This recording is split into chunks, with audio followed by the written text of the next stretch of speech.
நிலக்கடலை சாகுபடி விவசாயிகள் மற்றும் நிலக்கடலைக்காய் கொள்முதல் வியாபாரிகள் அனைவருக்கும் வணக்கங்க. இன்றைக்கி தேதி 27/8/2025 புதன்கிழமைங்க. வார புதன்கிழமை அன்னைக்குங்க நம்ம ஈரோடு மாவட்டத்தில் இருக்கிற சிவகிரி ஒழுங்குமுறை விற்பனை கூடத்தில் பார்த்தீங்கன்னா நிலக்கடலைக்காய் ஏலம் நடந்துகிட்டு இருக்குதுங்க.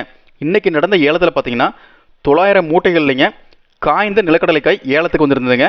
இதில் நிலக்கடலைக்காய் காய்ச்சலுக்கும் தரத்துக்கு ஏற்ற மாதிரி பார்த்தீங்கன்னா 1 கிலோ குறைந்தபட்சமாக 60 ரூபா 69 காசுல இருந்துங்க. அதிகபட்சமாக 1 கிலோ 71 ரூபா 39 காசு வரைக்கும் மறைமுக ஏலத்தில் கொள்முதலாக இருக்குதுங்க. நிலக்கடலைக்காயோட சராசரி விலை பார்த்தீங்கன்னா 1 கிலோ 68 ரூபா 79 காசுங்க. இந்த தகவலை உங்களை சுற்றி இருக்கிற அத்தனை விவசாயிகளுக்கும் வியாபாரிகளுக்கும் ஷேர் செய்யுங்க. அப்போ தான் நம்ம பகுதியில் இப்படி ஒரு ஏலம் நடக்குது அப்படின்னு எல்லாம் தெரிஞ்சுக்கிட்டு கொண்டு போய் விற்பனை செய்யலாமுங்க. இங்கே விவசாயிகள் கொண்டு வந்து விற்பனை செய்கிற நிலக்கடலைக்காய்க்கு கமிஷன் எதுவும் கிடையாதுங்க. அதனால் இந்த வாய்ப்பை எல்லாரும் பயன்படுத்திங்க. அதே மாதிரிங்க நம்ம ஏக்யூஎஸ்சி குரூப் யூடியூப் சேனலை சப்ஸ்கிரைப் பண்ணி பெல் ஐக்கானை ப்ரெஸ் பண்ணிக்கங்க. ஃபேஸ்புக்கில் பார்த்தீங்கன்னா பஞ்சாயத்து பேஜை ஃபாலோ பண்ணிக்கங்க. நன்றி.